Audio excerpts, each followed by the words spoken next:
All right, just sit back, relax, record. Try not to hit any hard P's. What's a hard P? You know, like when you get up in the morning. All right, I don't want this to be part of it. So, this is the Orion. This is the movie that nearly broke the studio. Actually, it's not at all. Terminator 2's budget was like incredibly large and almost destroyed that studio. But that's not interesting. I already hate this new sound mix or whatever they call it. Listen to that. It's supposed to be pa-choo, pa-choo. Wow.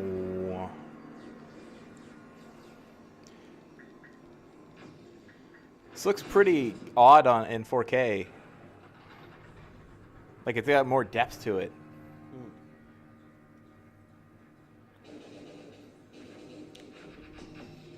Oh, so what's your name? My name is Salman P. Rushdie Pinchon III. I'm Jeffrey John.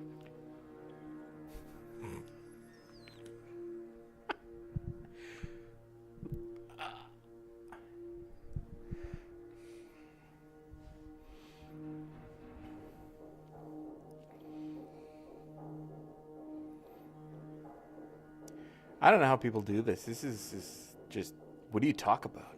Look at the credits. When I was a kid, I didn't know that this was spelling out Terminator. I thought it was like the machine at the end, spoiler alert, that crushes Sarah Connor, but Sarah Connor crushes the Terminator with. Or it was like representing that, or it was just lines and like a weird artistic style. I never stayed to the end of the credits. I think I always got up to go do something else and then come back to see where he kills those punks. Well, no, because I never saw that the Terminator went flying into the back of the screen. It's just a bunch of lines. I was only 4 years old. They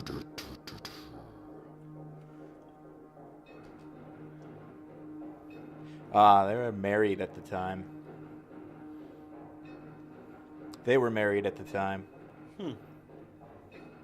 That's after the divorce.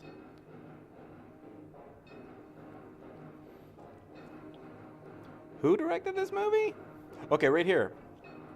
I'm going to just turn away from the screen every time. I saw this movie probably 8 times before I was 6 years old. And there's the title, The Terminator.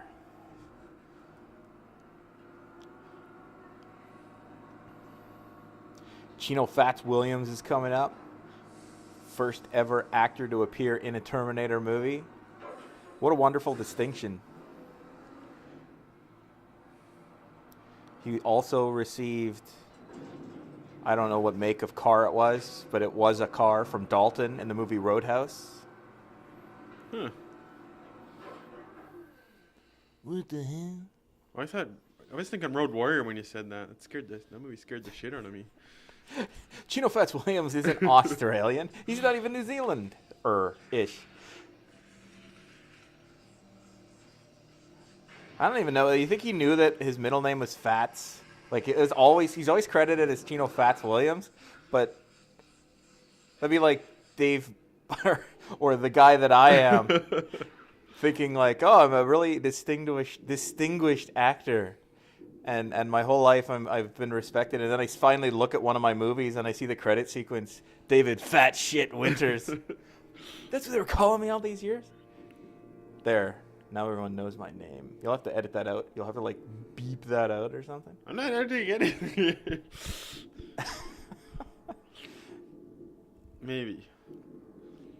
Okay, people don't like to admit that Arnold Schwarzenegger is a great actor. And obviously his accent is a major stumbling block that he has to overcome.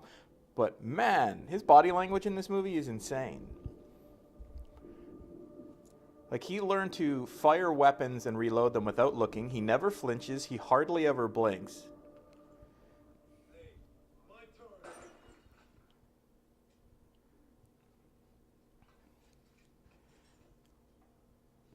Now, these three actors, only one of them is is popular today, and that's, I believe his name is Brad Reardon, the guy who looks like Kramer. Popular, known, renowned. And the other actor that's recognizable is, of course, Brian Thompson, first actor to ever be killed by the Terminator, if Bill Paxton wasn't killed. Okay, Jeff John, you need to say something. I don't know. Whoa. Doesn't that line get said in another movie and he's like, fuck you, asshole? Does it? Fuck you, asshole. Yeah, what is that movie? Oh, I can't watch any of this. Oh, is that Terminator? What? What movie is it where he's No. Someone does something to him. Oh, yeah, Commando, where he's What's like... Commando? What? Commando, where Bill Duke shoots him, or is about to shoot him with that gun, and he's like, fuck you, asshole. Click. And then Arnold goes, fuck you, asshole. Oh. And then they, like, duke it out with Bill Duke. And he throws him through that table. Do you think that was a reference to this movie?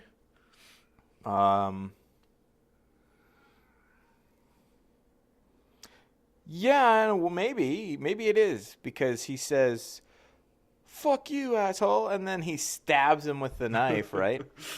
And then in that movie, Bill Duke says, fuck you, asshole, and gets stabbed, impaled on that table leg, right in the same region.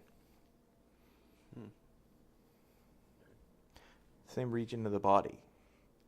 The region of the hotel room was like the floor area.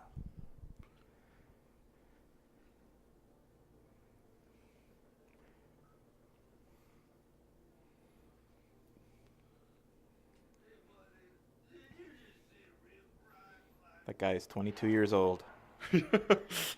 Seriously, I think he is. Like 20 years later, he was in that in the first episode of My Name Is Earl, and he didn't look any older. A 22-year-old Willie Nelson.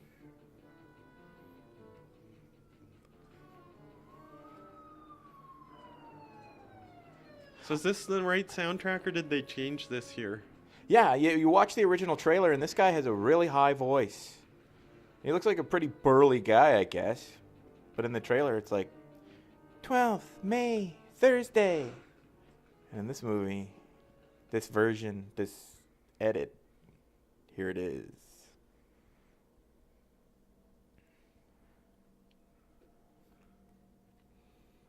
Meow. Holy shit. What day is it? The date's wrong. May, Thursday. What year? You know what? Everyone tells that anecdote about O.J. Simpson being up for the role of the Terminator, but nobody took him seriously because he was a poor actor. But then they changed it in hindsight after his murder charge to sound like, or to make it seem as though nobody would take him seriously as a killer because it would be incredibly ironic. That actually was... I forgot where I was going with this story. This is gonna be great. This is gonna make us just famous. We're gonna be stars after this commentary comes out. This commentary, and that self-conscious Todd Berry-like use of the terms, and then you feel strange, like I'm using the lingo. Oh, that guy reminded me of O.J. Simpson. That's why. That's racist. That makes no sense. Okay, Jeffrey Johns, how is that racist? I don't know. They're both black guys. Oh. That's racist. Why? Because you think he's black. He is black. And I'm quoting The Office.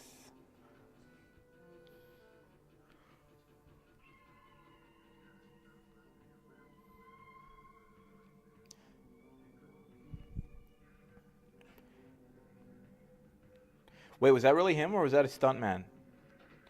I guess you can't rewind it.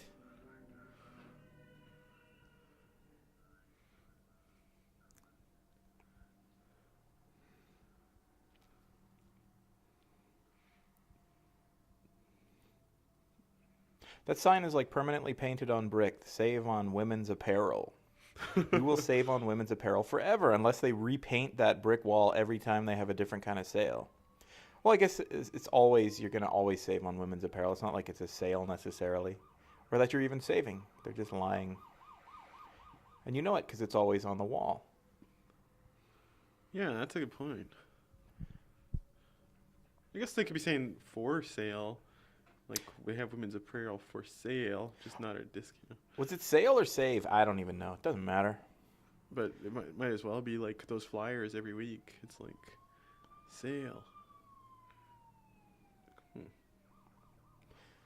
I remember this guy, he worked for this pyramid scheme that he said wasn't a pyramid scheme because every pyramid part of it, once you started earning a certain amount of money, it would break off and you would control your own pyramid, which made it a pyramid scheme.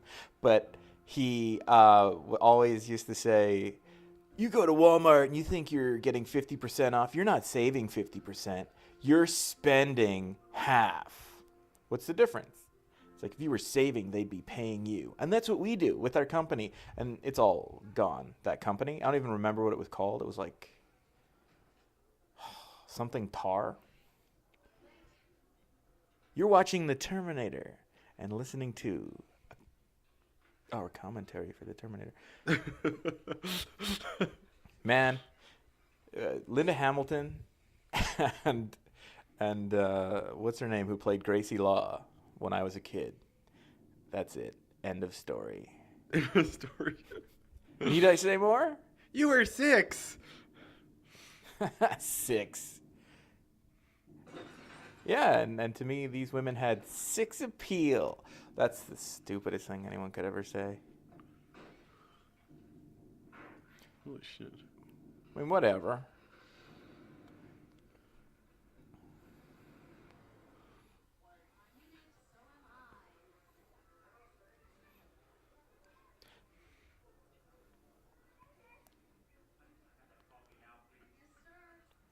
Who had the burly beef?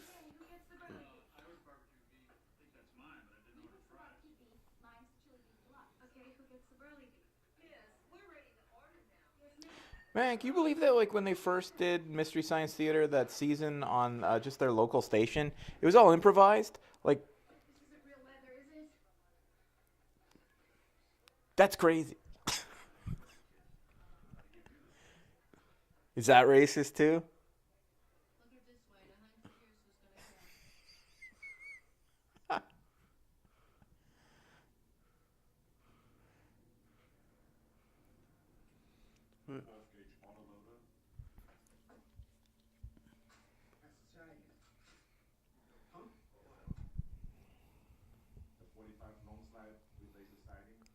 Wow, 4K Blu-ray, you can really see the patterns on his shirt. It's like a children's shirt. Who's Arnold's? Yeah. Like Dick Miller's wearing a pajama top. This movie loses all credibility in HD. Phased plasma rifle in the 40-watt range.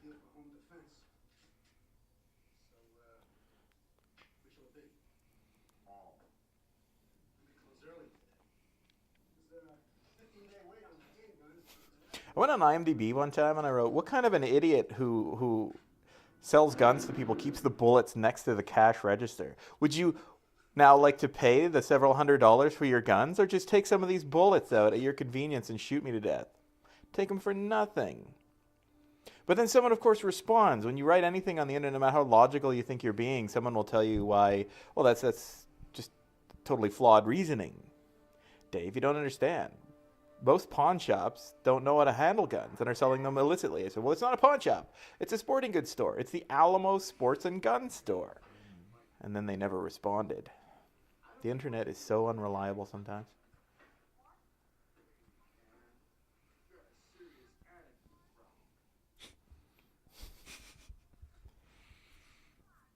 You can tell that audio was added by some other actor later on. Yeah. I bet a lot of these people were just dubbed over. But the cop actually had a line where he moved his lips on camera, and James Cameron said later, no, he sounds too much like Michael Jackson. We want to have a tougher sounding guy.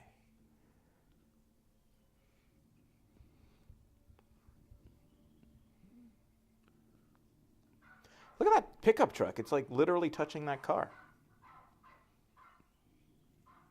You can't park like that. 14239, different than the address in the phone book. And she's a Christian. She has a Jesus fish on the door. High def is amazing. I didn't see that.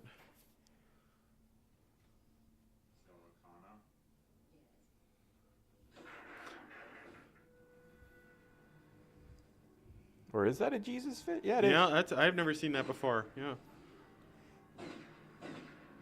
What kind of sound? Okay, they take out the high-pitched voice of the cop and give him a burlier, more assertive tone. And yet they take away his kapow gunfire sound and make it go pichoo, pichoo. I don't like this movie anymore.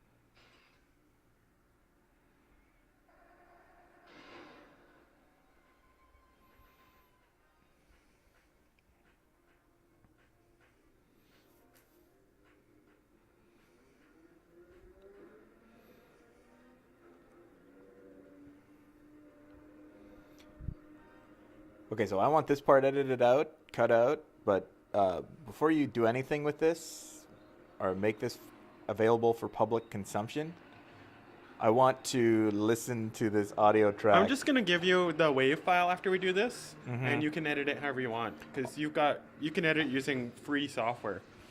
Oh, I like don't us want to. I think I just like to replace a couple of things that I say that You can't dub over because your voice will sound different. It'll be quiet in patches. I'll just do the entire thing, even if it sounds different. I mean, that happens in commentary tracks all the time. Like lawyers take shit out for whatever reason. Well, you can silence it, but I don't know. Well, I mean, whatever. I don't think this should be uploaded because it's just us sitting quiet. Well, this is just our practice, right? Okay, that makes sense. Now I'm going to loosen up a little bit. Sing a few songs. Yeah, I won't upload anything without asking you. Look at that guy. He has no bottom of his face.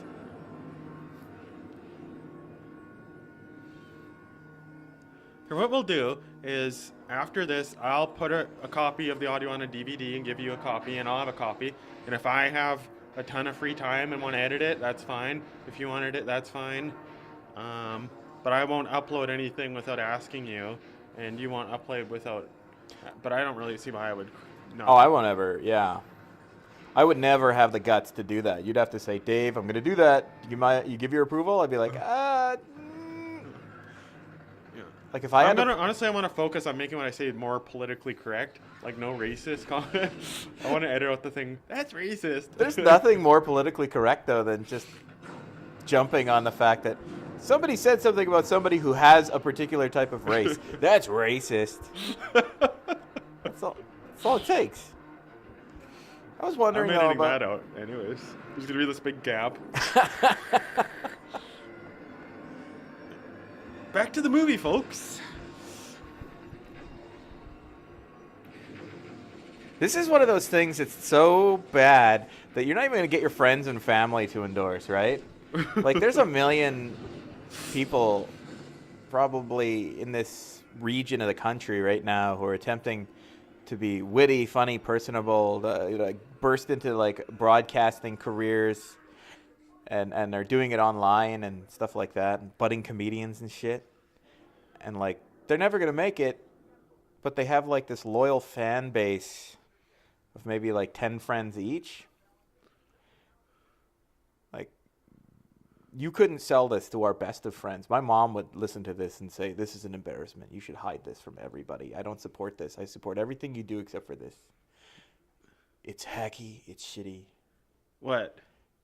Everything I'm saying now.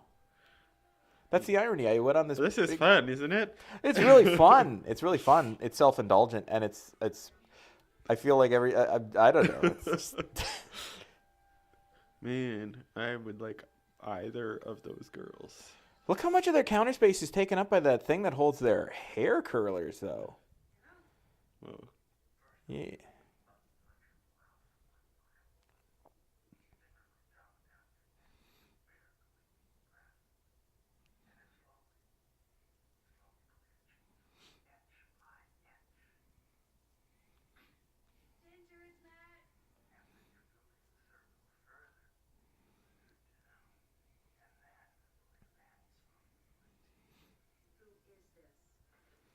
Would you bet? Yeah.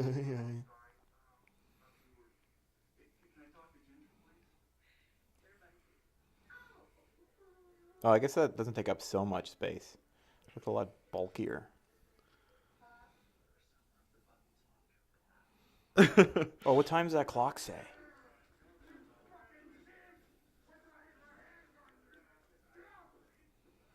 It had to be between 7 and 12 o'clock.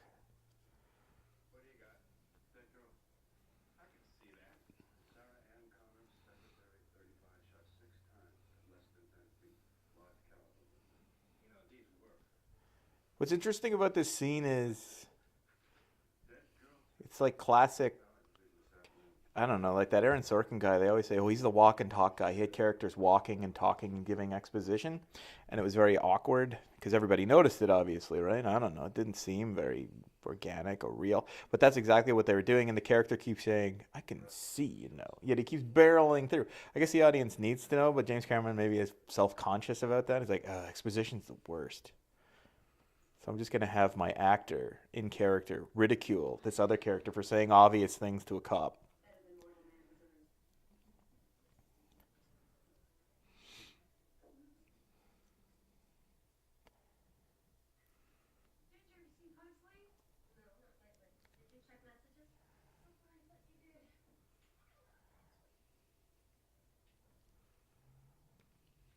Why don't women wear dresses like Ginger anymore?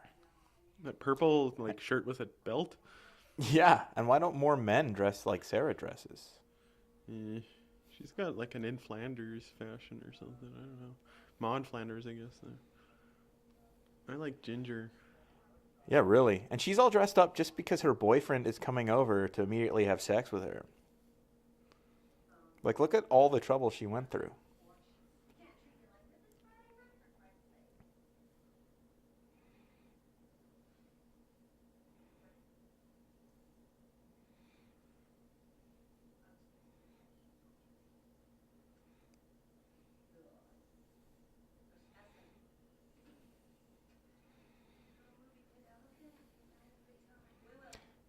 I had a chip and pepper shirt that looked just like that.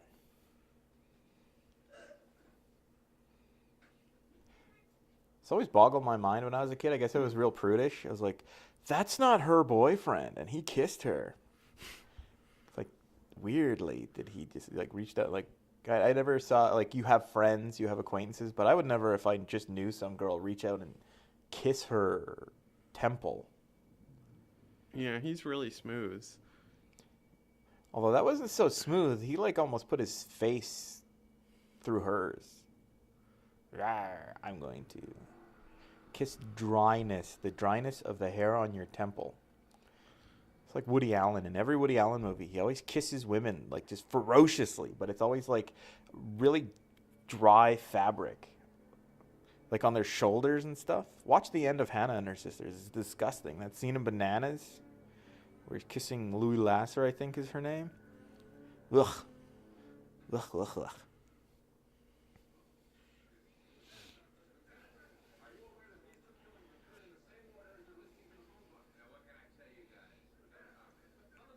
It's like 30 reporters on one cameraman.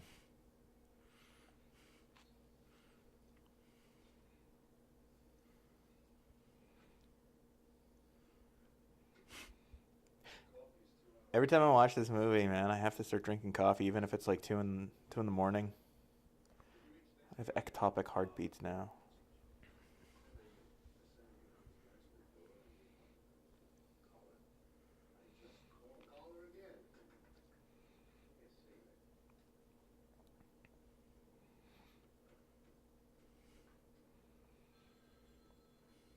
Execu sect.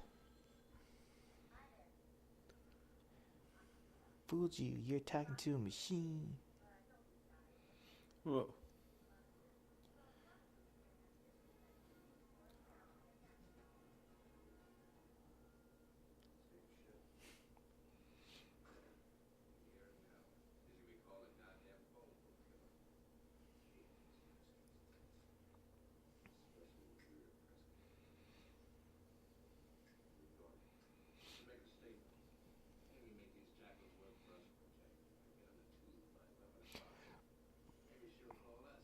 It's good continuity. He lights up his cigarette that's still wafting in the air. Good coverage, good continuity. I don't know what the hell you call that shit, but it's good stuff. James Cameron should go far as a director. Man, this high def. What kind of shape of a pizza was that?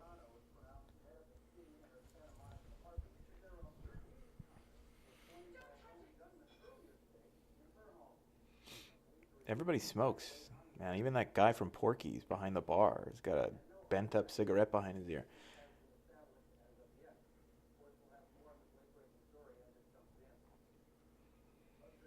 Look at that. How do you smoke that?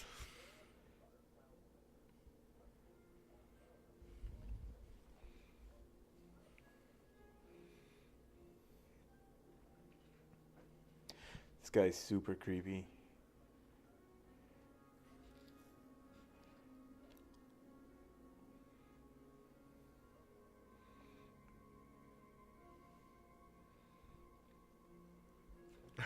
Hey. Don't look at the camera. Don't look at the camera.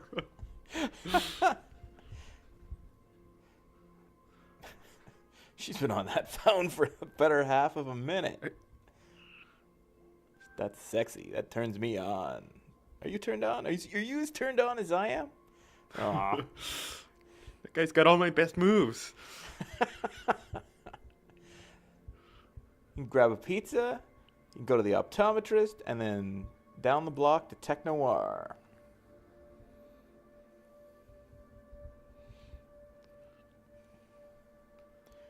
What is the deal with guys looking at me that way? Is that a Diet Coke? Oh my god.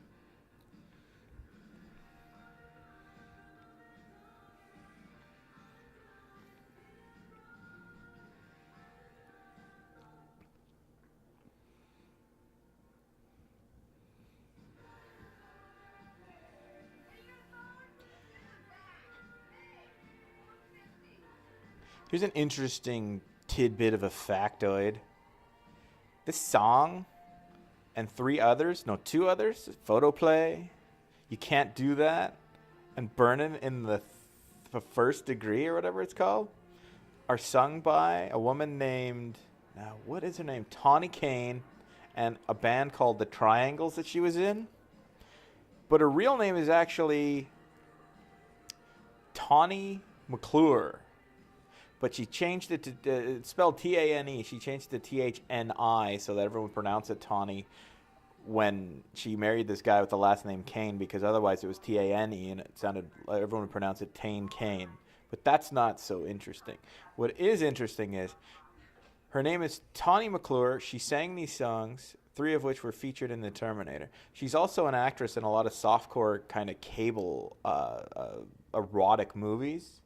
Does a lot of nude scenes. Pretty leggy, blonde, big fake boobs. But her father was the actor Doug McClure, Whoa. who was half of the basis for the character Troy McClure on The Simpsons. Is she in any Wynorski pictures? No, she would have been acting in like the mid 80s to mid 90s. Well, she might be then. Like the earlier Jim Wynorski movies. But none of those later ones with like Stormy Daniels and people like that.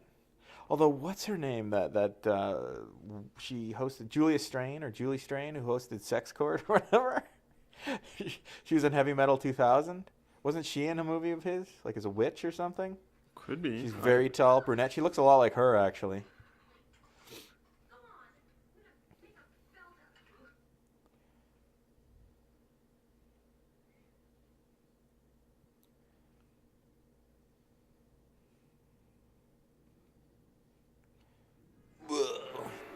Don't make me bust you up, man. Holy. That would put him out of commission. Well, I guess he fell through the curtain. Oh, it's just all glass.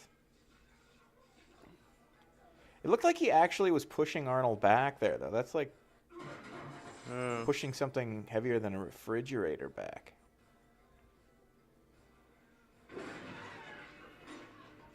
All that food. Wasted.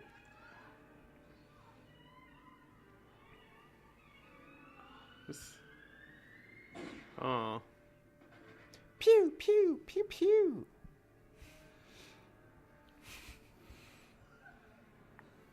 You know what I realized? Normally you don't want to be the bad guy in the movie because people hate you. But people love Arnold Schwarzenegger even though he's a really bad guy in this movie. What did I hear about what you want to be in a movie? I can't remember. Good thing we didn't write anything down before doing this. Yeah, you gotta be careful when you play a villain. But he's fine because he's just killing unknown people who are inconsequential.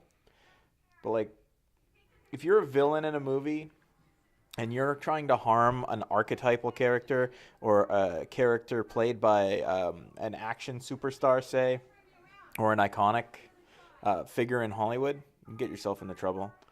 Like that movie The Cowboys where Bruce Dern's character killed John Wayne's character. He got death threats in real life. You killed the Duke. The Duke of New York. But yeah, really. What I find incredible is the career of John Lithgow. Played nothing but horrendous villains. Way worse than the Terminator. I don't know how you like quantify that. Worse than a machine. He was a human being, but he was like cold and calculating and killed like the closest people to him in the movies. And then he went and became an actor in a goofy, farcical sitcom about aliens from outer space, wrote children's books, and put out an album of kind of show tunes, children's tunes, sang Singing in the Bathtub. Lovable actor now, just played awful, awful, despicable characters early in his career. And also he played fathers and family men too, alternately, like Harry and the Hendersons, right? He's in that? Huh. Yeah, he's like the dad. And he's in the Manhattan Project? What the hell? Philadelphia Story, Philadelphia Experiment, Manhattan Project. All those movies are completely different, but I think he was in the Manhattan Project with the kid who builds the nuclear reactor just for fun because he gets his hands on some plutonium or some shit. And John Lithgow is the guy dating his mom who has access to that kind of waste. But he has to like help him out or something. He's not a bad guy, but he's, I guess the antagonist in that he. No, he's the. How does that work? Protagonists keep the plot moving. They're not necessarily the good guys or the hero. I guess he's the protagonist. He allows for the kid to have access to the plutonium. And he doesn't do anything bad or have any ill intentions, but in every movie like that, the people who contribute to something horrible are always seen as sort of really bad regardless. Just like Miles Dyson, then. That brings us back to the movie we're actually watching. which is the Terminator. Okay, there's a girl on the dance floor who's later sitting in a booth and then right back on the dance floor. Which girl? Coming up. Not here. She's not there now. There she is. The kind of cropped blonde hair. Arnold's just brushing up against her. And there she is at the booth, or not a booth, I guess the table across the bar. Right there. Very quick, very quick. She's known for her speed. She's a Olympic sprinter. Uh-oh. So there's not really a continuity error there.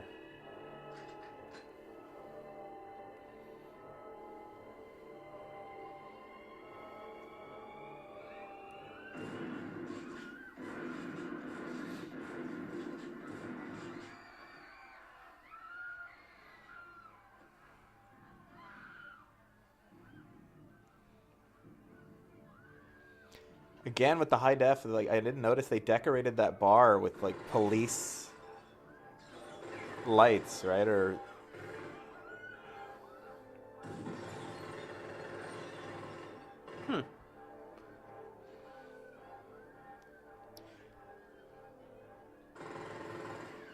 Oh.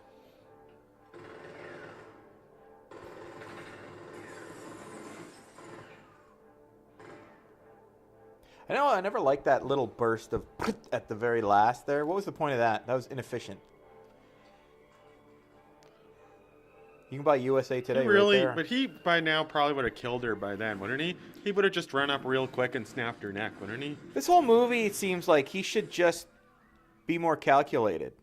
Gotta reload my weapon. She's like laying there. He could have just literally fallen over and let gravity take its course. And it would have like, he would have probably crushed her. What does he weigh? Like 400, 500 pounds? It's like tipping a Volkswagen over on top of her. But no. And then later in the car chase scene, he has a damaged eye and a damaged wrist. But he still could have walked right up to the car and just, boom, done. This Terminator's not thinking things through. And also, man, James Cameron mentioned this in his commentaries. But sure, why would a Terminator have, like, some sort of experiential, qualitative data coming through? Like, he can see things.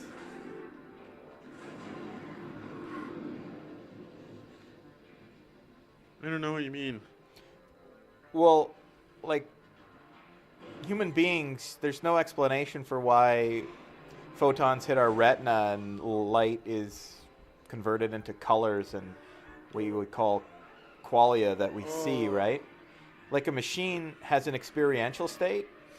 Like, well, they're making it seem like the Terminator has vision like we have. But he would just take in light energy and process it, but it wouldn't convert it to like an infrared screen with a computer printout, right? It's like a computer can, if it's operating on its own, you wouldn't buy a monitor for it. That's the analogy, I guess. Yet he wants to make this, give us a glimpse into the Terminator's mind, I guess. But really, the Terminator should be a zombie, essentially, like a philosophical zombie.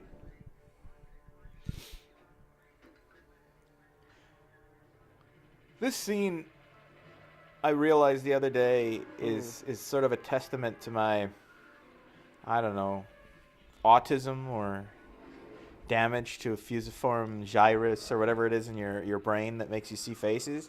I always knew something was different about Arnold's face after he was in that explosion. Like, did his face get bigger, or like, is he making a different facial expression we haven't seen before? But his eyebrows are gone. I never noticed that. I don't notice people's faces. Why are they gone? 'Cause I guess that fire burned him off, but... Yeah, I thought it was something was weird on his face, too. Yeah. But the funny thing was, I was watching this movie with you and a few other people when we were teenagers, and one of our friends, he wasn't the most perceptive of our friends, noticed right away, his eyebrows are gone. I was like, what? Holy shit. I've seen this movie 100 times. And I always notice something odd about his face, but I can't look at a person's face and see particular things about it. I always just see this big slate. And I mean, I don't know. I didn't think of anything of it then, but lately I've been thinking, wow, I don't notice the nuance in people's facial expressions. or characteristics. Wow, that does give a person a really weird look. To shave off their eyebrows. That it does. Very important to live. This isn't true. How could that man just get up after you did? He's not a man. Machine. Terminator. Cyberdyne Systems Model 101.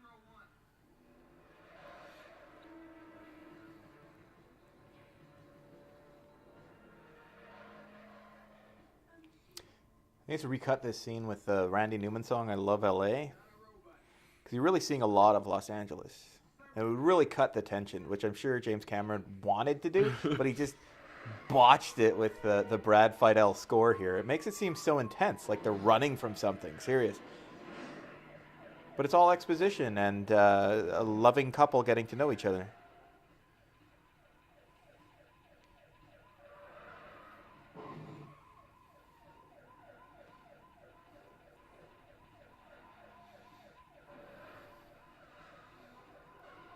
See, he's taking Sarah home to meet the hobo in the alley who he befriended and took the pants of. That's the alternate interpretation of what's going on here.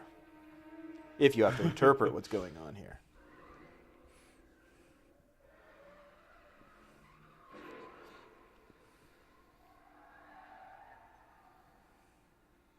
All right, listen.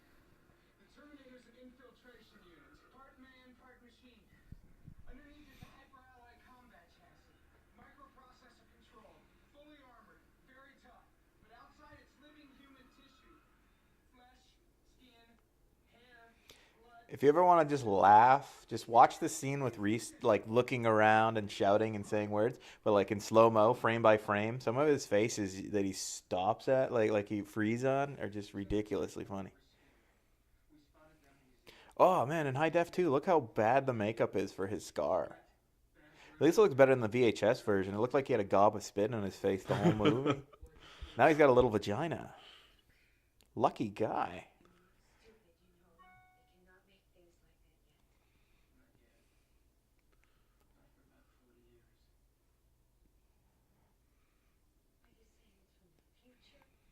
One possible future. From your point of view, I don't know tech stuff. And you're from the future too, is that right?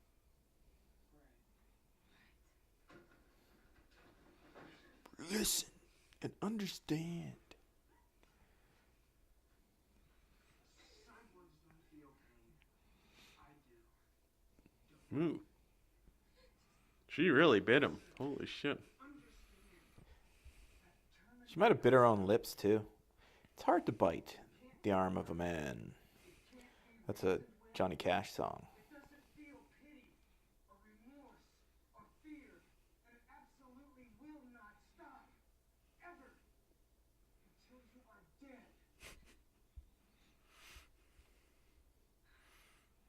That statement can be applied to a lot of things. And it doesn't feel pity. It's like, think of all the things you can. Yeah, that's my mother-in-law. Or it's like, yeah, that's my boss. Or yeah, that's the school I go for. That's the aging process. That's Microsoft for you. It's the existential abyss. Arnold, does we'd so. really like it if you shave your eyebrows. All right. All right. Jeff, you're a cop. Do you just drive around hanging out the window with your spotlight and your gun drawn at all times? Or are you supposed to keep that shit holstered until you actually see a criminal? Well, when you're in a densely packed place like a mall parking lot, obviously you want the gun out. So. You want it out at all times.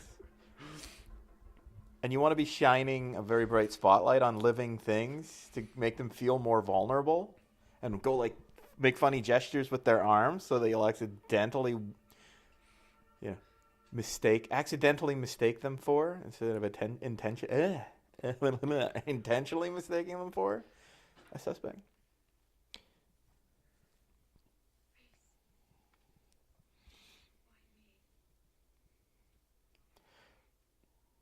Now, Jeff, as an ingenue, Is Linda Hamilton's portrayal of a young, naive Sarah Connor forced into trial by fire, if you will, or if you want to describe it more accurately?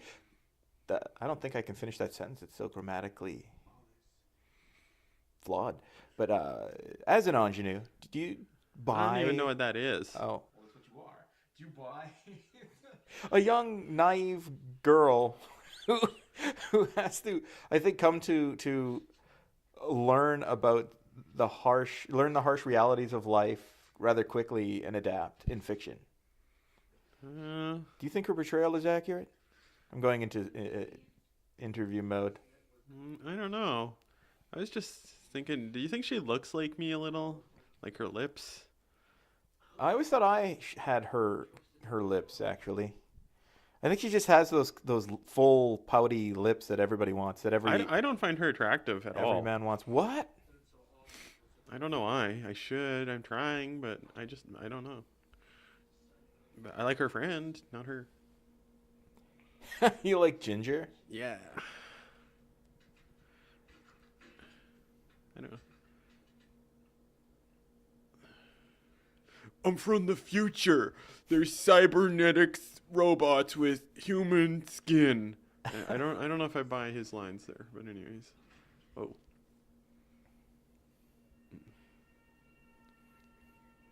He doesn't have his gun drawn. Now, Jeff, as an ignition system for a 1978 Ford LTD, is that how you go about starting yourself? You just strip the ignition of its... I don't even know what that would be called. I don't know. He must have received a lot of special training on how to start old cars, which is impressive.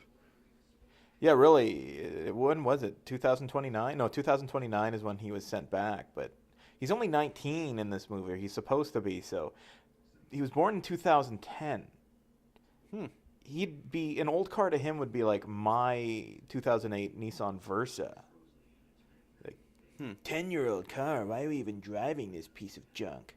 Because where it's would the apocalypse. Yeah, where would they get, like, you'd feel like they wouldn't have the internet, they wouldn't have a lot of information. Like, today, I don't know if I could find information on how to hack cars too easily, let alone then when you're in, like, this apocalypse or something.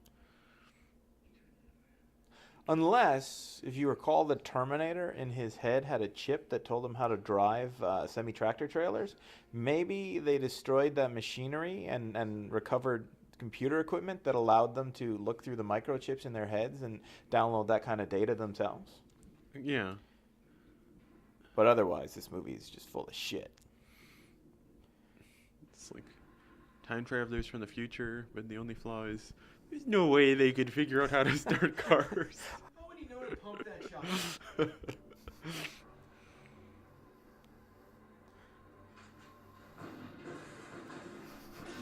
He's in the middle of starting a car, but he hears a sound from like a half a block away in that parking lot. That's funny. Did you hear that shit? No, I hear a car turning over. Yeah. I'm sorry. Is my 12 gauge shotgun blasts 6 inches from your face bothering you? Miss Princess of the Universe? Yeah, that'd be really loud. It's funny, she doesn't even say anything, though. She's just sort of... Well, she's really scared. And those cops gave up quickly. Yeah. Like, they're nowhere to be found, and they were just circling around. like, they literally have to be called back, right? Like, oh, that parking lot where the guy fled to?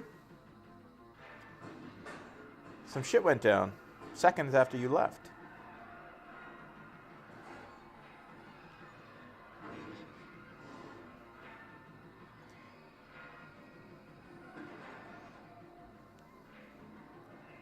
Oh, is that a post office? A Canadian post office? It must be. Holy shit.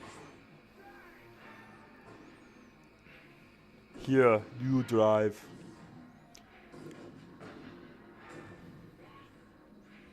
Uh-oh.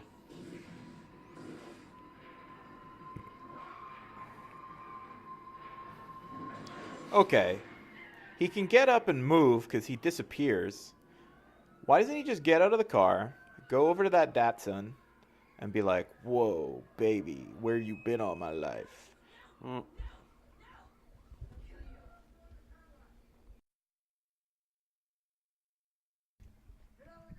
Unpaused. Oh, like 5 seconds ago.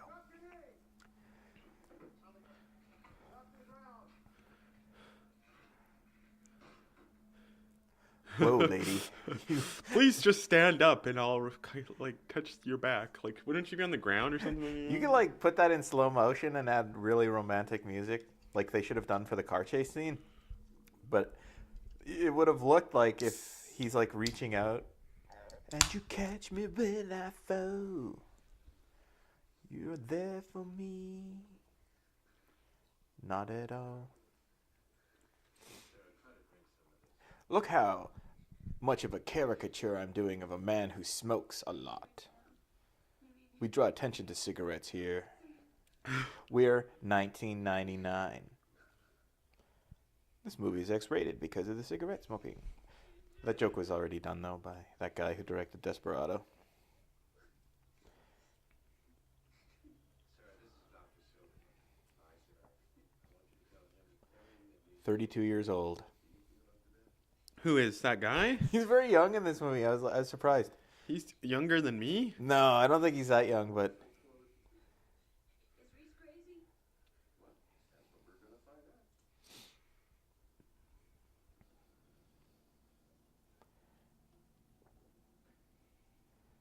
I understand this. Is he just squatting here? I guess he can't walk in the front door, right?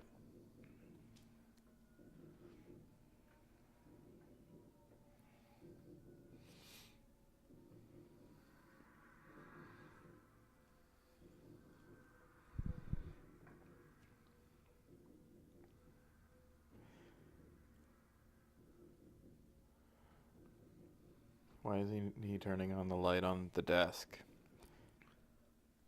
His desk lamp or whatever. Ew.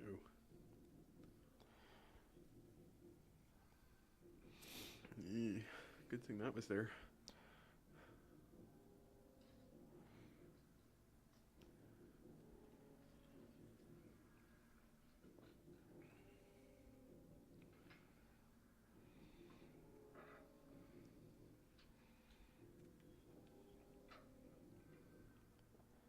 Why aren't they showing what's going on? Oh yeah, here we go.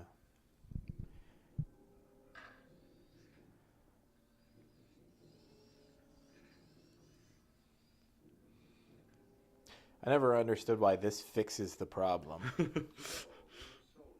Or I guess he just had to check if anything was broken.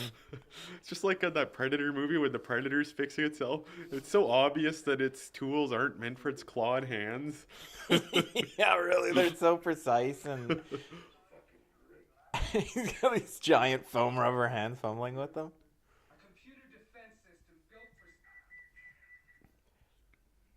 SAC-NORAD by cyber. I'm a medical doctor, yes, but I'm a psychiatrist first and foremost. That's why I smoke. computer thinks it can win by killing the And that makes no sense. killing him in effect. Or he's even Let me fix my coat here for a little bit of cushioning for my back. last week he had this guy in Annapurna's after on the scooter first, then he said, "Hey, shut up." You think there's like a reason why? Is it like a Freudian thing, oral fixation, all that kind of bullshit? Like everybody has stuff in their mouths. All the authority figures. He's smoking. The cop's smoking. The guy was chewing gum already, and he put another piece in his mouth. It's like we gotta constantly have shit in our mouths. He has a calculator watch. I think. I'm pretty sure he does. You know, if you're ever in a police station having this kind of conversation, you can be pretty confident you don't have any problems for the rest of your life. You're never going to have a job. You're just going to... You're not going to have a nice house, but yeah, you're not going to be working anymore. What? Innocent people aren't interrogated like this? Well, it's just I don't know if I was ever in a police station and some guy's asking me about robots from the future or like my crazy delusions, like if they think I'm nuts, I'm not gonna be working anymore. It's like And what do you do for a living? I'm I'm a resource teacher at an elementary school. Not anymore. Oh, you teach children? I don't teach them. I inform teachers how to teach them. And what are you saying about cyborgs from the future? They'll reach down your throat and tear your fucking heart out. That's what I'm telling you. No, I got class. I thought you said you weren't a teacher. Your alibi is full of holes. Well, I work at a school. But why would a psychiatrist be worried about alibis? Not Arnold. Not Arnold. Not Arnold. Yeah, I thought they cut fuck whatever the word is with real Arnold. Spliced or something? Yeah, like they. That's Arnold. No, that's Arnold's twin brother, Claflin. You know what Schwarzenegger translates to in English? X-Men. That's not what it translates to. That bed. Every time I look at those bed springs, the X-Men logo is on them. There is? Several X-Men logos. Go down a little bit, you'll see it. Oh, where? There it is. Oh, yeah, I can see it. Huh. Schwarzenegger. Black Plowman. Black Plowman? Huh. Yeah. Schwarzenegger.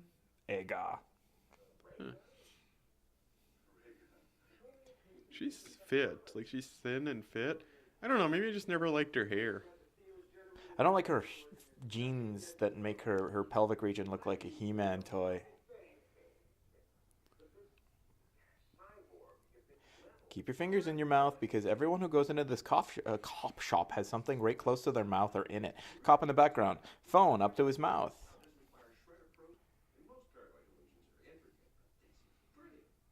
Where's my cigarette? Look at that VCR. What are you supposed to do with that thing? It's so small and inconspicuous. You want people to know you have a VCR because you want them to know you have a $1,600 piece of equipment in your house. It's a 13-inch screen TV and a VCR like that costs more than a used car right next to it. Authority here! Shut up! You don't get it, do you? He'll find her. That's what he does. That's all he does. You can't stop him. He'll wait for you. Maybe we shouldn't have shown her this video.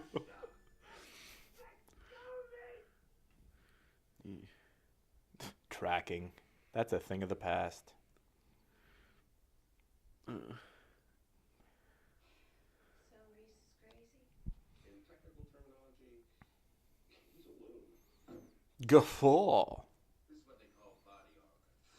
I pack guys bread. Stop a 12-gauge round. This other individual must have been wearing one in his coat. Okay, what he says next after she goes to bed, he says you're safe or whatever. What about when he punched through the windshield? He's supposed to say we got 30 cops in this building, but I swear, he goes, we've got dirty cops in this building. Because they're always putting their fingers in their mouths and cigarettes and shit.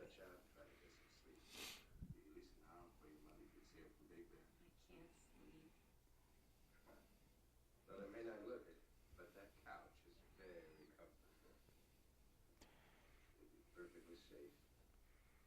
We got 30 cops in this building. Oh, man. The mono audio must have really distorted the sound of that line because before it was like dirty cops. You look like you need a cigarette. Pippi Longstockings is on the wanted poster. Those Pippi Longstockings. HD, man.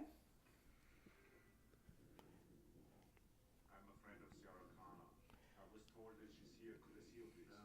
Can't see her. Did you get those glasses at Zenny Optical? They're so cool, aren't they? So retro.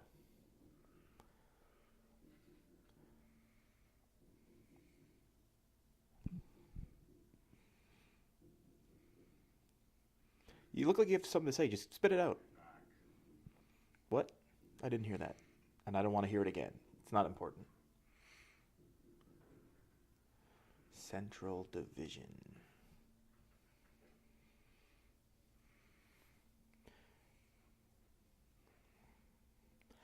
That officer's name is Wright. Nothing clean, Wright. Whoa. Goodbye.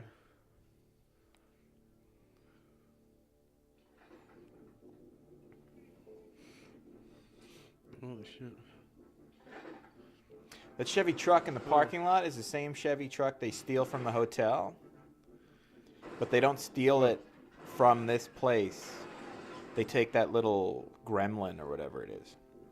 One thing I don't like in this that's in like RoboCop is when people get shot in RoboCop, they like jump around. It's more disturbing. This, they're just flying back. Yeah. Okay, that cop on the floor flinched, but they must have cut it out when they you could see more of him in the VHS version. Boom. Taking care of business. And this is like a jump cut. Whoa. Not seamless at all. James Cameron is the world's worst director. This I don't understand either. I mean, I guess I understand it in that James Cameron made this. It's his movie. He wrote it. But in the TV show, you could put electricity, 120 volts of electricity up to a Terminator, and you'd put it out of commission for like 2.5 minutes. In this, he grabs like the wire, hard wired to the pole across the street outside, or wired in from there, and he seems totally fine. I guess the original source material they made a shitty TV show from is not canon in anticipation of the TV show, if that makes any sense.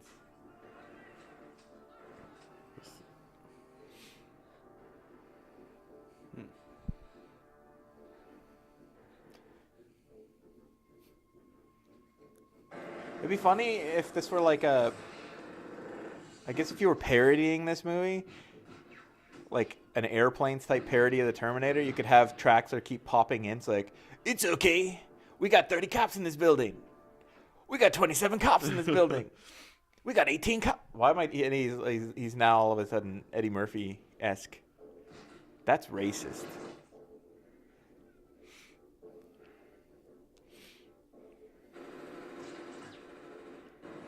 Ooh. Hey.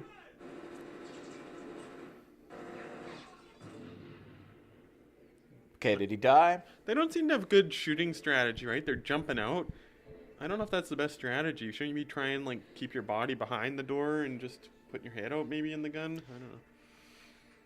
I don't think they're buying the fact that this guy, they don't know, they don't believe that there's a Terminator out there. They don't know even that if there were and Reese were telling the truth, this would be the guy he's describing. Yeah. So they're like, oh, he's got his back turned. I'm just going to jump out and get a clear shot. But I'll yell, hey, like a moron, because it's a movie. But, yeah, I don't know. It's like, wow, that guy just won't go down. He must be on that stuff we call PCP. We were talking about it a minute ago, yet we totally forgot. I'm going to get out into plain sight, shoot him in the back to no avail, and he'll turn around and shoot me. Yeah, you're right. They should know better.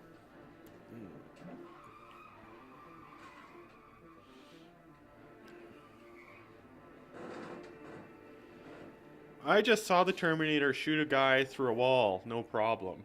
And now it's like, whoa, they're driving like 30 kilometers. I can see him through the window. I haven't kept track of how many bullets. It's not like I'm a computer that keeps track of the bullets, so... In his defense, he did shoot Reese there. Oh, you hit him there? Oh, Yeah. Okay.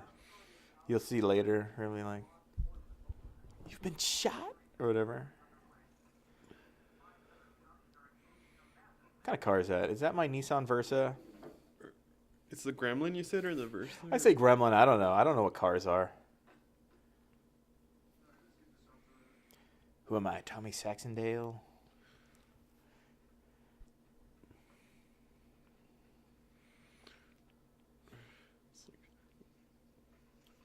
In an alternate script, James Cameron thought very hard about having it being a punster Terminator, where it's like the commando dialogue. He's like, stick around, or every time he kills someone, he says some humorous joke. It'd be funny if there's like an Arnold movie where every time he kills someone, no matter how he kills them, he says, stick around. It's like he blows them into bits, stick around. Well, that's actually funny because their bits are sticking on the I wall. guess. What would be now we have to think of the opposite or something so far from sticking. Not impaling him and like pinning him to the wall with a sword or Like, I don't know, sticking him in the microwave until he blows up. Yeah. A giant industrial microwave. Stick around. Again, he'd be sticking to the walls of the microwave. I guess deaths in movies involve a lot more sticking around than you want to admit. Hit him with a car, I guess. Stick around. But then little bits of him would be stuck to the bumper. Yeah. It's a pretty Eh. flexible line. Shoot someone in the head, little bits of you. I mean, how do you kill someone? You poison somebody. You're like, Yeah. stick around. It's like the cyanide is sort of binding to the oxygen in my veins. It's sticking to that, and it's keeping me from, my organs from getting fresh oxygen. So it is sticking around. If that's how it works, I'm not a chemist or a physiologist. Yeah, this Terminator is kind of like a tank, isn't he? He's like just goes in, kills the first girl brutally. Like, why wouldn't it like try to do it more subtly, like using carbon monoxide or something? Like, I guess that'd be... they should have made him a car so that he sneaks into enclosed areas and just idles. And then they fall asleep and die. Really, though, like, that was James Cameron's original plan, not the car idea of it. He was going to do... Like, the Terminator was going to be Lance Henriksen, the cop, who jumped out into the hallway and went, hey! And he was more nondescript, like he could infiltrate. But yeah, Arnold's just big and bulky and... just doesn't give a shit. He's like, I'm going to be done in 30 minutes. That's his thought or something. And his fashion sense, or his fashion that I guess was thrust on him, he wouldn't know. But his fashion is that of an individual of that culture, that era, who is specifically, or dressing specifically to stand out and be an iconoclast. So not only is he this giant lumbering muscle man with like the most stony expression on his face ever, he's dressed like a punk. And then kind of a, look at me, I'm different. I'm meant to stand out in a crowd. I don't buy this movie.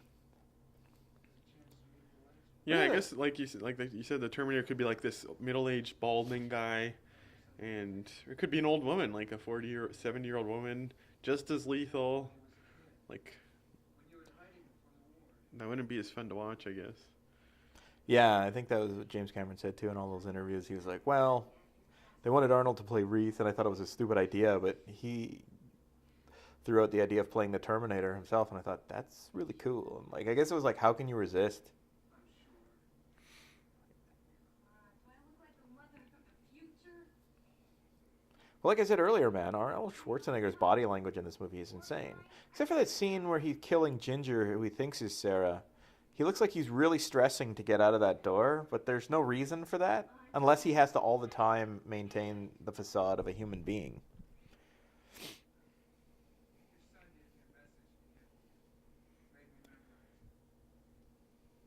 Thank you, Sarah, for your courage through the dark years. I can't help you with what you must soon face, except to say that the future is not set. You must be stronger than you imagine you can be. You must survive, or I will never exist.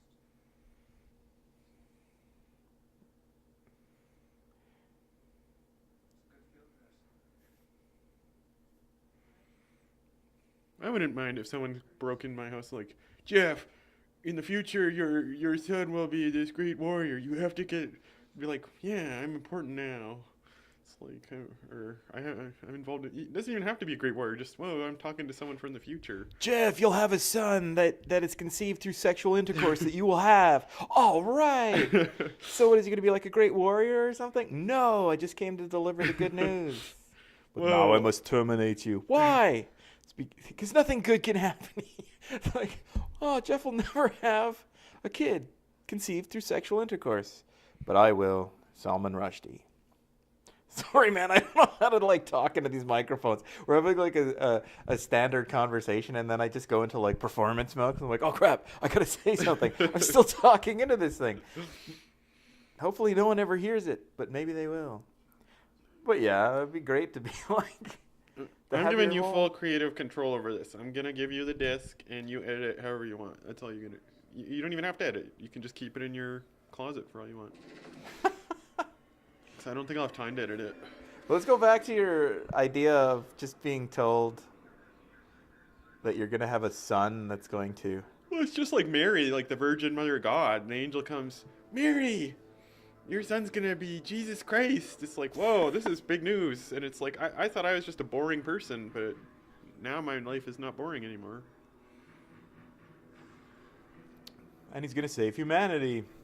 Hey, did the Terminator just become a Christ allegory? It is sort of a, in a sense, and I always want to say immaculate conception, but that's an immaculate misconception, if you will. That just meant that the Virgin Mary herself was born without original sin, right? So was Yeah, 'cause Jesus, but I got in a Sarah- big argument with one guy at a church. I'm like, okay, well, was Mary's mom immaculately conceived? He's like, what? Saint Anne? I was like, Saint Anne? Who is she? Wasn't she? Wasn't it Mary's mom and Mary? So that she was extra chaste? I don't know. It's just stories people tell themselves that happen to be absolutely true. But I was going to say that. Oh, yeah. Sarah gets knocked up by a guy from the future who doesn't exist then and is sent back by her already born son. So her son was technically, everyone says, has to be conceived magically at some point by nothing, because the son has to send Reese back. Of course, that's just a flaw in understanding the difference between necessary and sufficient conditions. Sarah Connor is necessary and sufficient for bringing about John Connor. Therefore, even a Stan Morsky, say the guy who stood her up, if she never met Reese and never met the Terminator, could have called her the week after and said, "Hey, Sarah, let's hook up." Banged her, knocked her up. She would have had the baby. The baby would have been John Connor. But everyone's like, oh, Reese has to be the father. No, he's not necessary. He's not necessary at all. But if you go the other way, if Reese is a necessary component of the birth of John Connor, then John Connor has already been born, has to send Reese back. His mother was conceived. Fuck. I said immaculate conception earlier, and I just said his mother was conceived. His mother got pregnant magically by nothing initially. And she gave birth, a virgin birth, to a man who would save the future of humanity, who sends back his most loyal disciple, Judas, to knock up the Virgin Mary, just like in the Bible. Just like his most trusted disciple, Judas. Don't quote me on that. That's Franco Columbo, Arnold Schwarzenegger's workout buddy. I think he's 5'2" tall. Boom. Boom. I don't get it. It's laser blasts that make sparks. And cardboard boxes withstand the full force of whatever the plasma or light or whatever is shooting out of them. That guy's kicking ass. He's not wearing goggles. Not wearing goggles at all. That's scary. Oh no, that picture's gone.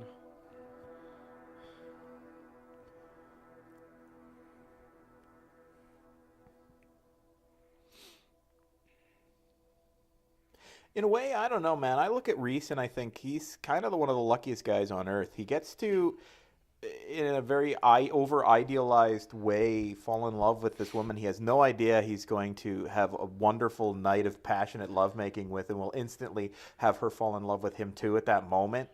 And he doesn't have to live through a relationship of well, this got old real fast, baby. We're done, Forget you, forget John, and he's got to leave or the love fades. He just lives his life of idealizing this woman and being in love with her and thinking it's impossible that he'd ever even get to meet her. And then he has this chance, this perfect chance, and he spends a wonderful night with her, and they're all in love, and then he dies. That's probably what should happen to every man after getting married. Yeah, that's one of the two fantasies. It's like the guy dies or the girl dies. Well, think of all the movies where it's like, oh, sorry, your mother's died. Oh, like all the Disney movies. Where it's like the noble dad and I raised her by myself. Well, Fuck you, asshole. fuck you, asshole. This guy's great. Doesn't Bambi meet his father in that movie? Or he sees him standing in the distance, his estranged father? Bambi in the movie Bambi? Yeah, he sees him later as an adult or something. I don't know. It doesn't matter.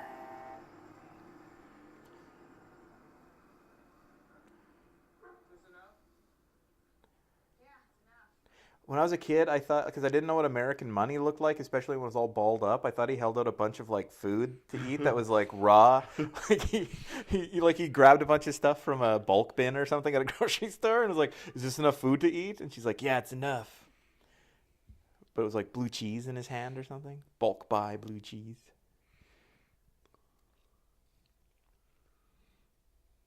Her apartment was decorated with the very same quality of artwork. Hey, I guess the bum that he stole those pants from was a painter. Again, high def. You see that's just pants someone was painting in. Like an artist maybe or something.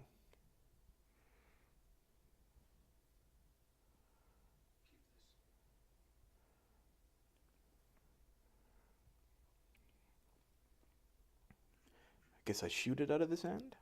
I don't know. Maybe I'll shoot it out of this end.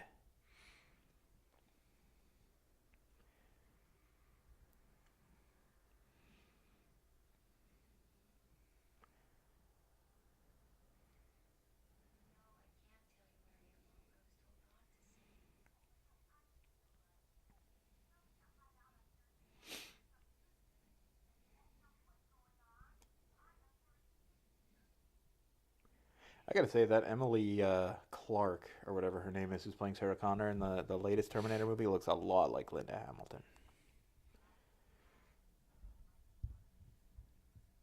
That's all I have to say about that.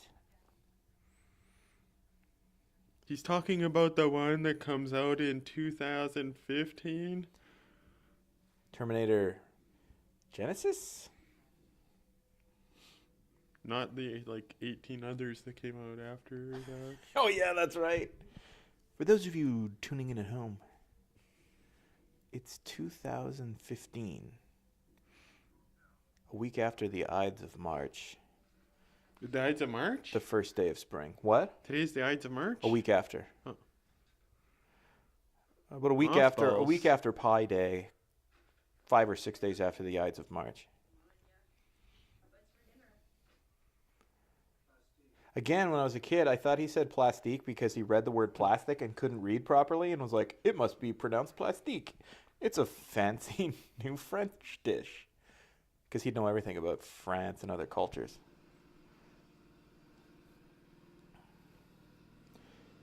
Remember the Harley Davidson from Terminator 2? Everybody does. I think this motorcycle's a lot more badass.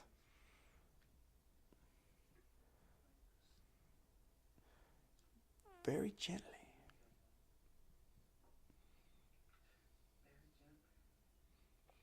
I heard somebody tell a joke about this. Like, maybe he should have told her that before. Well, who was it, though? It wasn't Riff Tracks. It wasn't you. She has to learn everything about warfare, like, in this night, right? Because in the Terminator 2, he's like, yeah, she taught me all. Oh no, she learned about weapons from other guys too, from her other boyfriends, because she purposely dated guys who are like warlords. Oh yeah. She went to She went out of her way for South American ranches and stuff like that. Because otherwise it'd be like one night. Must have been paying a lot of attention. It's the George W. Bush School of Warfare. I don't even know what that means.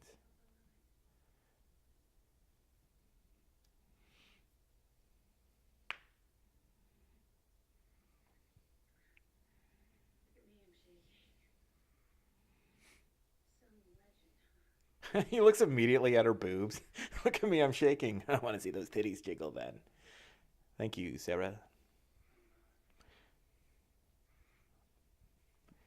Now that I said I don't like her, I'm starting to like her more. You always want what you don't like.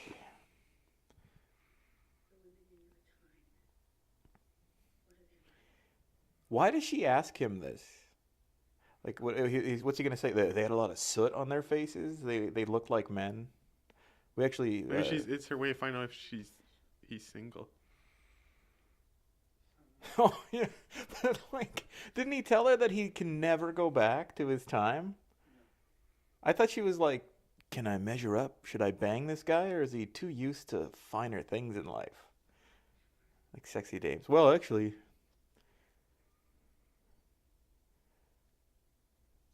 the radiation and the silicone in their bodies because this was Los Angeles. Turn them into characters from heavy metal comics.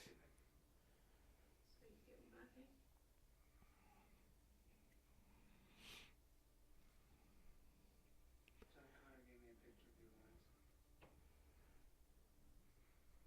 know why at the time. It's very old. Torn. Faded. You were young like you are now. You seemed just a little sad.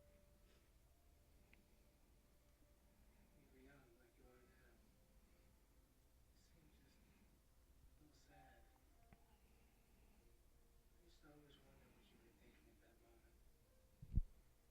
I memorized every line.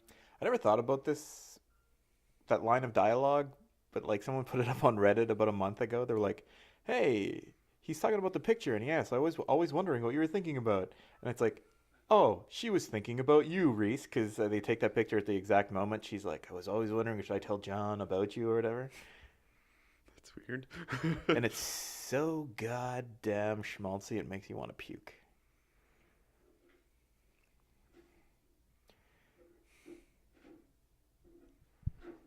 Oh, I'm so mad at myself for expressing my emotions. Ugh. He immediately realizes that shit works.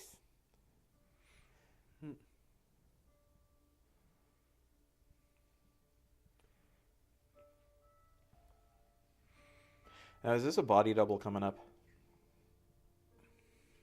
Her mood ring is indicating that she's not turned on at all. Now that's a kiss.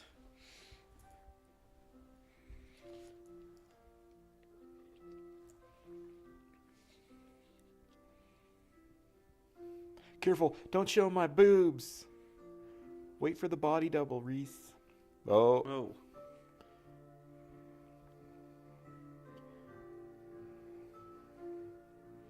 Whoa. Yeah, I guess it is. Well, Whoa. is it?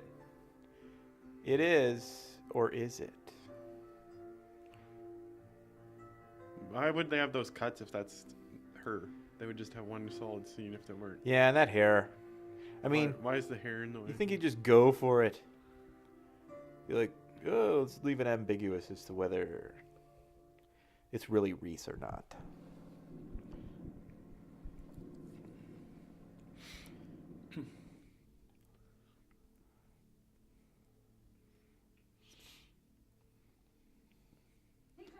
What is wrong with you?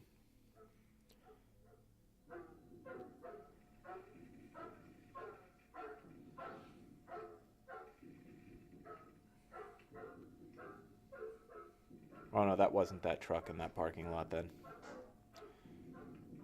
That's weird. In the criminal justice system.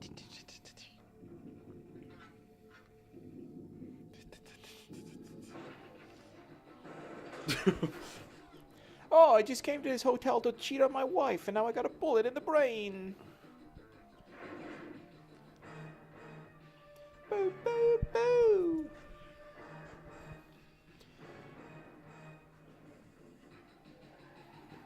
Ooh.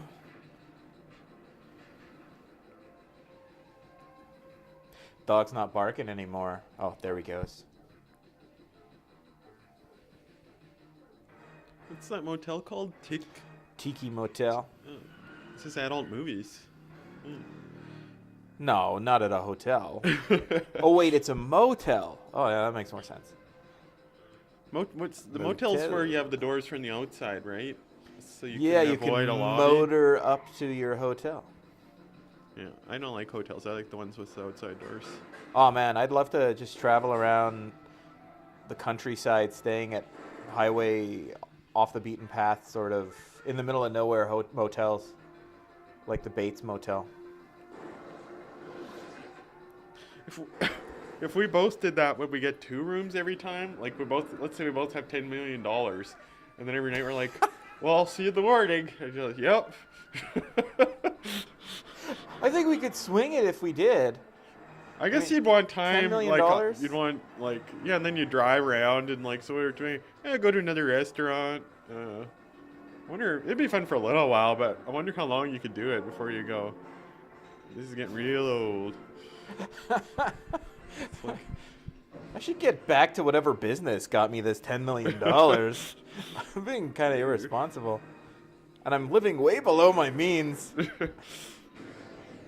well, you'd be spending probably $30,000 a year on hotels, plus restaurants. That'd be a funny mentality. It's like, well, I've got all this money. I should live incredibly inefficiently, but no better than I have been.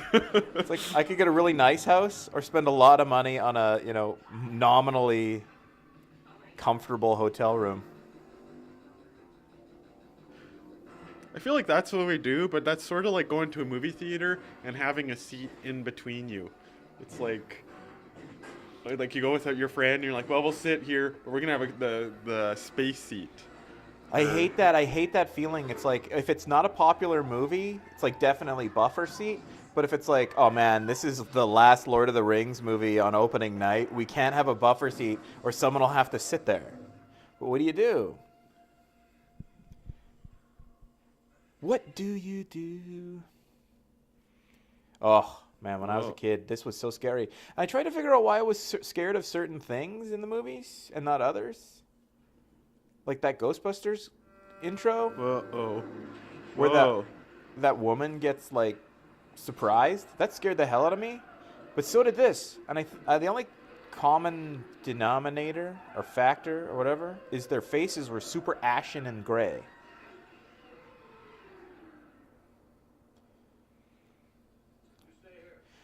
On IMDb, this guy is credited as David Hyde Pierce. His name is David Pierce, but he's credited as the guy who was Frasier's brother on Frasier, Niles Crane. It's not him. He looks more like Viggo Mortensen.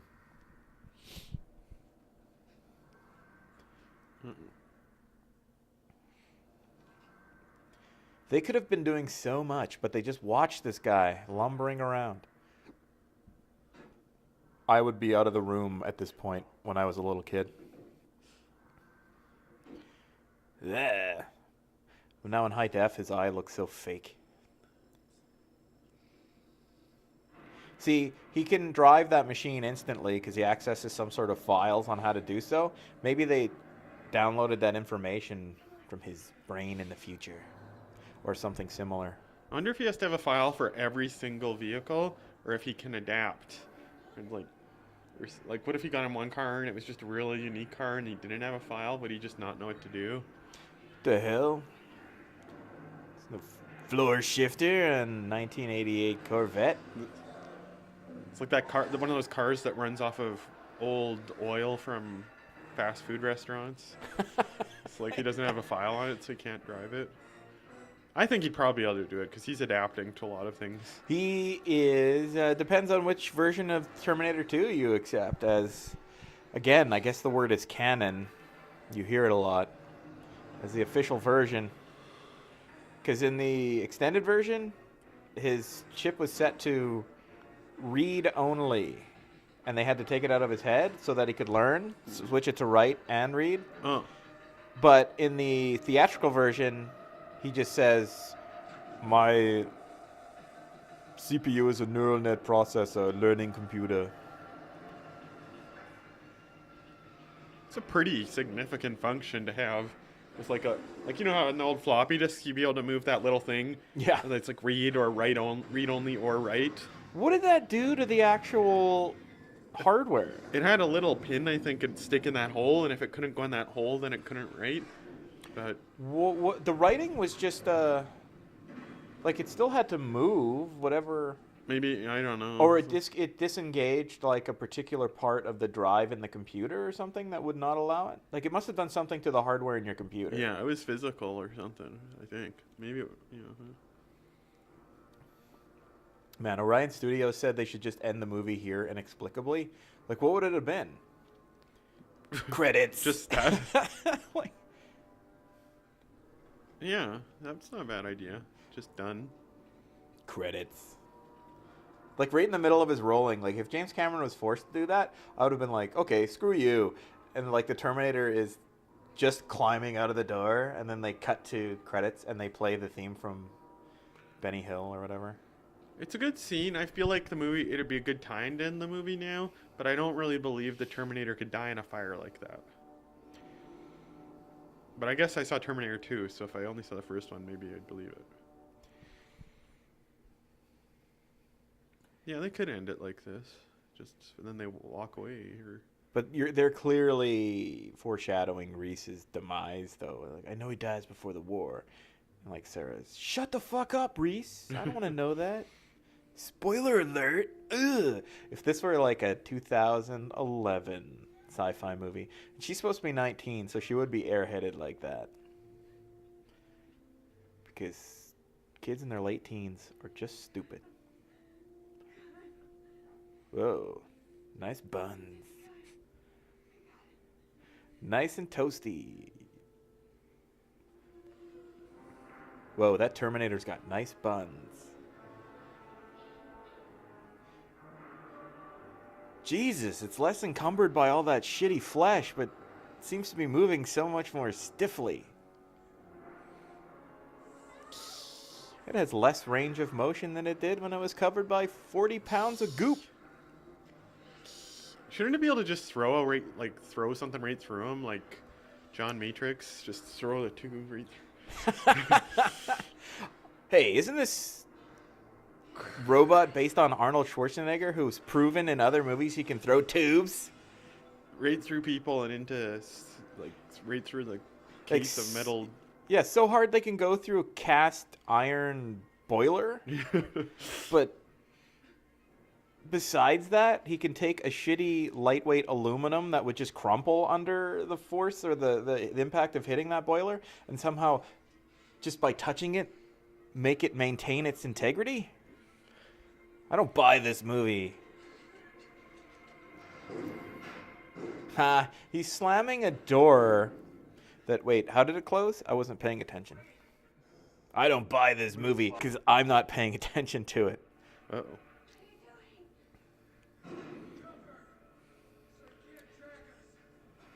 Well, that doesn't make a lick of sense. I'm going to this factory, just turn everything on. Oh, shit, I know this factory. I used to play here when I was a kid. It's like I'd turn on these switches so my brother couldn't track me. Yeah, if it was a really weird movie, it'd be like the kids. They'd have to have some backstory showing how. Yeah, really, like, why would... That's the thing, like, you're like, I don't believe that he would know that, but then there's no necessary... You can't make any necessary conclusions. But, like, some other writer-director, or if this was on television, too, it'd be like, whoo, you think... Yeah, they would think back to a... It's like, don't press those switches, Mom's gonna get mad. It's like, who cares? And all of a sudden, it's like, look, a robot! It's like, wait, when you turn that switch up, the robot gets discombobulated. Who cares? And then, yeah, that's how they figured it out. Trial and error. Look at the robot walking. It's just so obvious that someone's down there. Even the robot seems to be suspecting there's something underneath him. Well, technically, he is a cyborg. Cyborg is something that's part robot and part human, or? I don't know.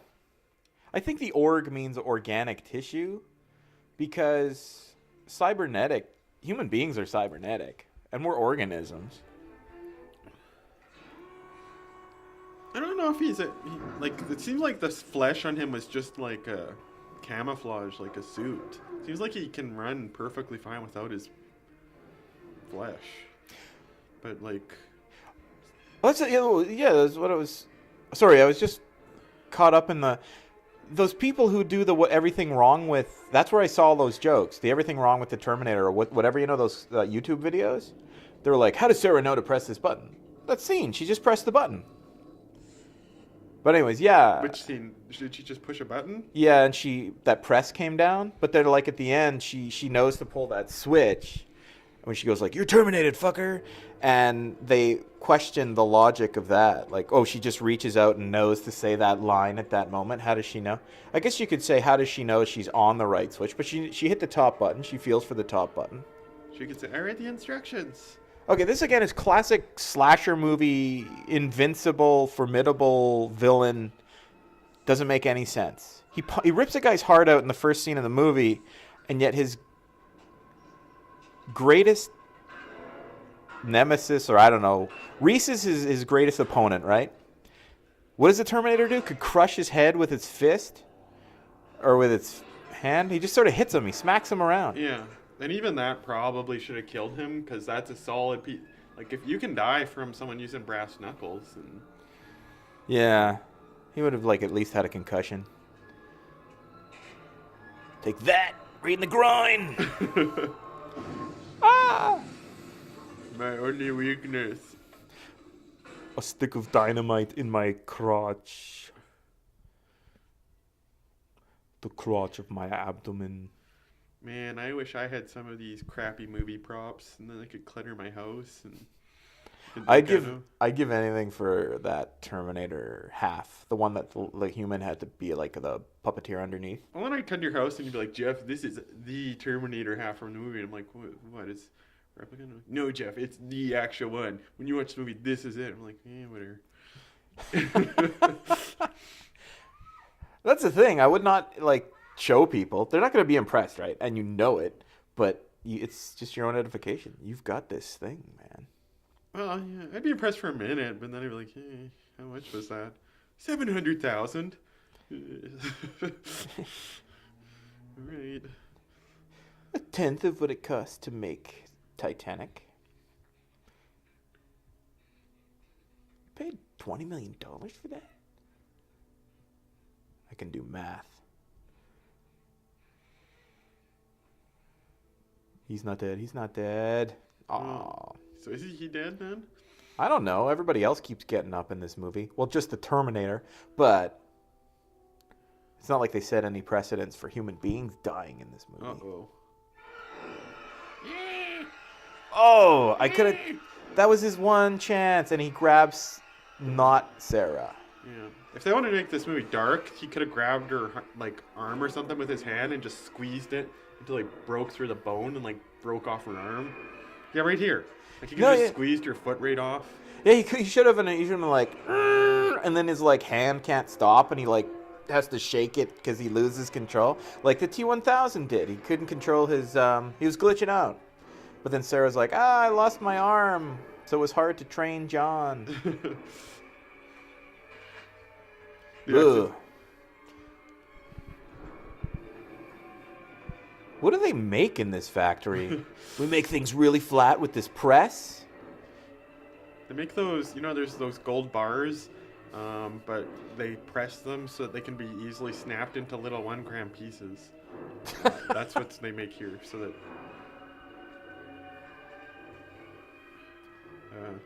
You want to crawl into that press and go fetch my glasses? I lost them in there. Yeah, I don't know what that would be useful for. That's a really big, flat press. It's for bring your kids to work day. Crawl through. It's fun. It's like crawling through a culvert when you were a little kid. Yeah, it's just begging for someone to crawl through it. I know. A little kid would see that thing go down and they'd be like, I dare you to run through it. I'll give you 30 seconds and then I'm going to press the button. And it's got the little fucking cage. Like, That's what a safety cage. It's like, oh my god, I'm going to get out of here. I'm going to get out. No cage. Like, why is that cage there? The things they're crushing, they try to escape. That thing is only there to kill living things or things that try to get out. Because that cage doesn't stop shit that gets squished and then, like, oozes out. Boom. It had its arm around her. It could easily put its thumb through her throat. Anyways. Yeah, this Terminator is just the worst. Whoa, is it like turning all molten? Is it turning all Molson Canadian? Like, what is that? Oh, that's just tinfoil that had an orange light shining against it by accident. You only see it in high def. But it looked like it was like heating up, like it was about to explode. Technically, though, I mean, again, this movie doesn't have to anticipate what assholes are going to do with the franchise and the sequel and stuff, but the Terminator is supposed to have those 2 power cells that create miniature nuclear explosions if they're damaged. She just crushed the thing to death, and both those things leaked out. Didn't the people who made Terminator 3 watch this movie? No. Didn't they care about what they were doing to the franchise? No. They just wanted to get paid. Did they want to get paid? No, they were just nihilists. They're nihilists. They There's- believe in nothing. We don't think there's any value to doing anything. Let's destroy the Terminator franchise, but take no money.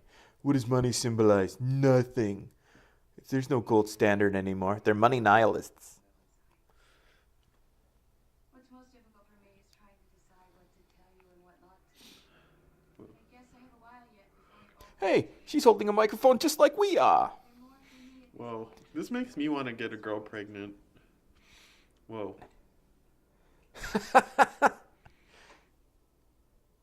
Hey, you want to buy some watermelons next to the gas pumps? Are they covered in gas? Just diesel. Why are they going so to their way to show it's a Mexico gas station? Or Mexico gas stations really got piñatas everywhere? I don't- It's the Tejejo gas station. Man, she's right. Do you think she's in Mexico, or that guy's Mexican, or are those piñatas Mexican? Is this Mexican locale Mexican?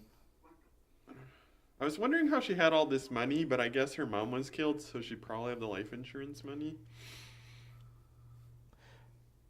Should I tell you? No, she when Reese went back in time, he set up a bank account with just $1, and the interest rates would have paid off big time in the future, which she didn't go to, so she can't even access that money. So she had to embezzle it from the restaurant she worked at, but it all worked out in the end.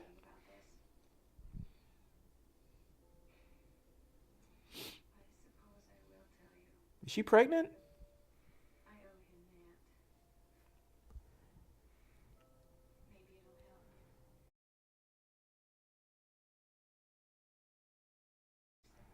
Together. We loved a lifetime's worth. Huh. Ustedes son mi esposa, señora. Tengo apenas decirles que me los sé costolares obligados. Pero si no, mi padre me va a pegar. What did he just say? Says you're very beautiful, senora. He's ashamed to ask you for $5 American picture. But if he doesn't, his father will beat him. Pretty good hustle, kid. Quattro. Well, obviously the old man's in on it, right? Like, oh, I've got this thing where I like say everything in Mexican, Spanish, Mexican, wait a Mexican, minute. Spanish, and ah, Oh. and no one what?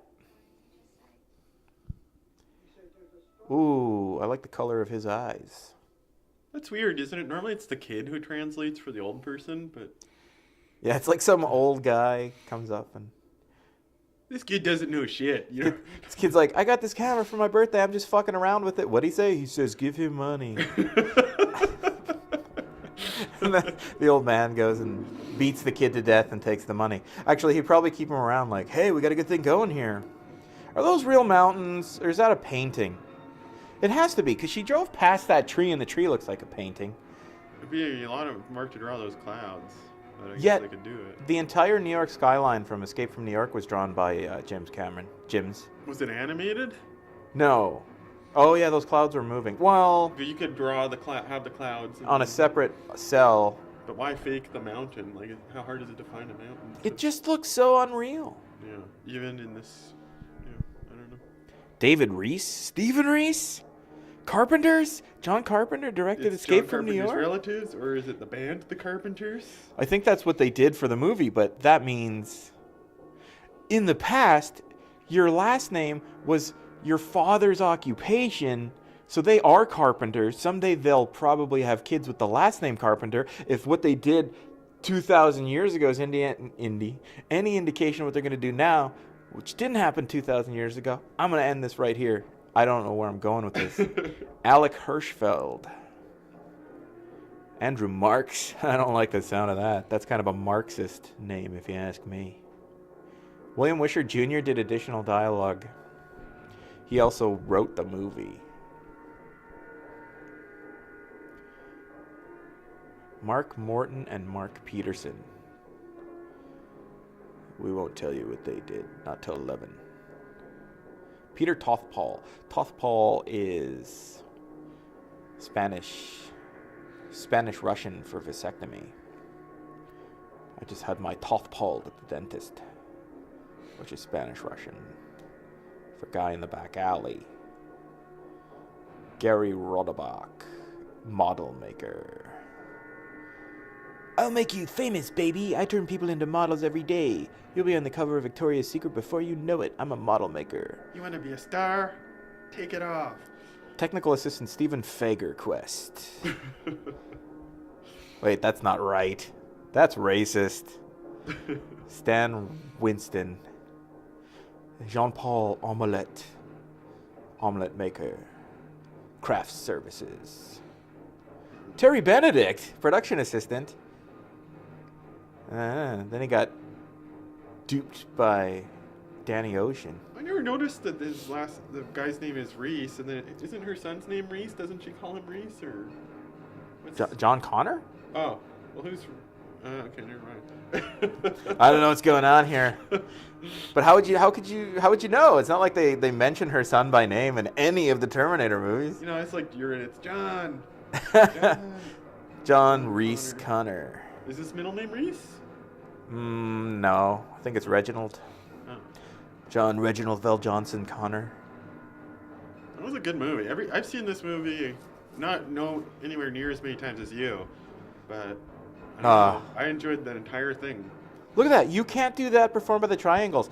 It should be Tawny Kane in the Triangles. We're going to look her up.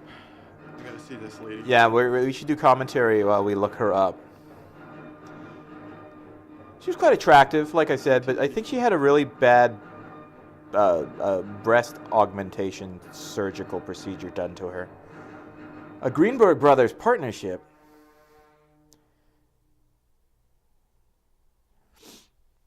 Orion.